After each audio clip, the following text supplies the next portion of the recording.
ছাত্ৰ ছাত্ৰীসকল আজি আমি দ্বিতীয় শ্ৰেণীৰ অসমীয়া বিষয়ৰ দ্বিতীয় মান নিৰূপণ বা দ্বিতীয় গড় মূল্যায়নৰ যিখন মই সম্ভাব্য প্ৰশ্ন কাকত বনাইছোঁ আজি মই এইটো ভিডিঅ'ত এই প্ৰশ্ন কাকতখন আলোচনা কৰিম তোমালোকে ভিডিঅ'টো মনোযোগেৰে চাবা নাম্বাৰ 1 কি কৈছে চমু উত্তৰ দিয়া ক নম্বৰ দুটা খেলৰ নাম লিখা খেলৰ নাম হৈছে কি লুডু তাৰ পিছত কেৰম ক্ৰিকেট মাৰ্বল এইবোৰ হৈছে খেলৰ নাম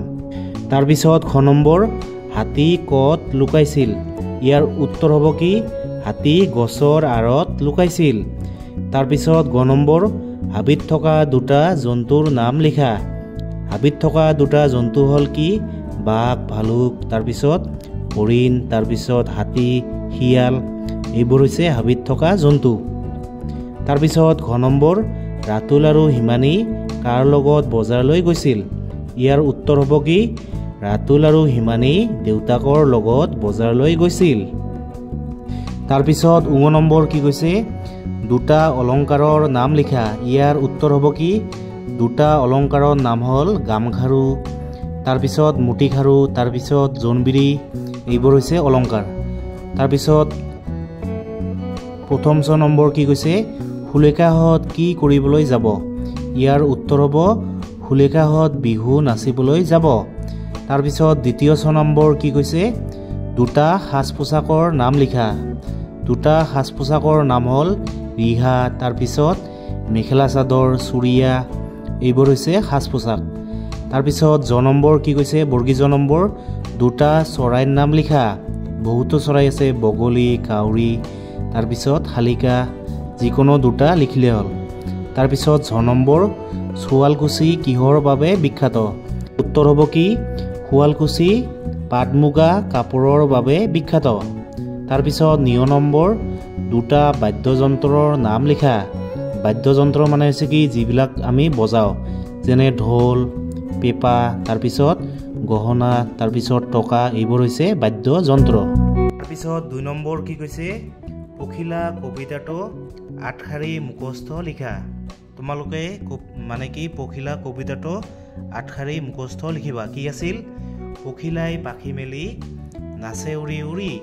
আধা বোলা কলিটিক চাই ঘূৰি ঘূৰি একেলগে খেলো বুলি কলিটিক ক'লে ভাল পাই কলিটিয়ে পাহি মেলি দিলে এনেকৈ তোমালোকে লিখিবা তাৰপিছত 3 নম্বৰ 5টা পাচলিৰ নাম লিখা পাচলিৰ নাম এইটো সহজ আলু বেঙেনা তাৰপিছত বন্ধাকবি ফুলকবি লাও তাৰপিছত ৰঙালাও এইবোৰ হৈছে পাচলিৰ নাম তাৰপিছত 4 নম্বৰ 5টা ৰঙৰ নাম লিখা ৰঙৰ নাম হৈছে কি ৰঙা নীলা হালধীয়া বগা সেউজীয়া এইবোৰ হৈছে ৰঙৰ নাম তাৰপিছত 5 নম্বৰ যুক্তাক্ষৰ গঠন কৰা প্ৰথমে কি কৈছে দন্তেন ন যোগ দন্তেত ত কি হ'ব দন্তেন নয় ধন ধ তাৰপিছত দন্তেন ন যোগ দন্তেত ত কি হ'ব দন্তেত নয় ধন দ তাৰপিছত দন্তেন ন যোগ ম কি হয় কি হ'ব দন্তেৰ নয় ময়ন ম তাৰপিছত ল যোগ ল কি হ'ব লয় লয় ল দন্তেৰ ন যোগ দন্তেত দ কি হ'ব দন্তেৰ নয় ধন দ গ যোগ ৰ কি হ'ব গয় ৰয় গ্ৰ তাৰপিছত 6 নম্বৰ কি কৈছে পঠন মানে তোমালোকে এই বাক্যকেইটা পঢ়িবা কি কৈছে আগ্ৰাত